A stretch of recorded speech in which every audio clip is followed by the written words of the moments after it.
फुग्याला injection दिलेलं आहे मी, फुगा फुटलेला नाही. आणखीन एका फुग्याला इंजेक्शन देऊया. काय होतं बघूया. आणि याच्या पाठीमागे विज्ञान काय आहे बघूया. प्रत्येक गोष्टीच्या पाठीमागं विज्ञान आहे. हे बघा, हे दोन्ही फुग्याला मी इंजेक्शन दिलेलं आहे तरी सुद्धा फुगे फुटलेले नाही.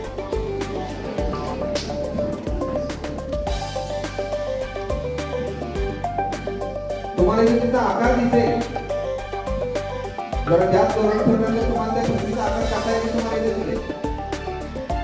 ही अशी तयार झाली पृथ्वी आणि पृथ्वी स्वतःभोवती फिरायला सुवांग भ्रमण आहे ना, आणि ती फिरत फिरत सूर्याभोवती फिरते. म्हणजे हा पृथ्वीला आकार येण्यासाठी त्या अशा पद्धतीची गती अवकाशामध्ये इतर ग्रहांच्या तुलनेत, इतर ताऱ्यांच्या तुलनेत किंवा आकाशाच्या गोलाच्या तुलनेत ती फिरायला लागलेली आहे. आणि तिथे एक पर्टिक्युलर वेट आहे, तिथे एक पर्टिक्युलर मोशन आहे. ओके, आणि ती स्वतःभोवती फिरत फिरत त्याच्या सूर्य केंद्रित आहे ना, त्यामुळे सूर्याच्या भोवती फिरते.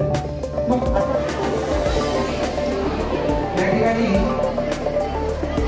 तुम्हाला रोटेशन दिसते त्याच्या, किंवा कसं फिरतं, काय काय होणार आहे याच्यामध्ये, या सगळ्या गोष्टी तुम्हाला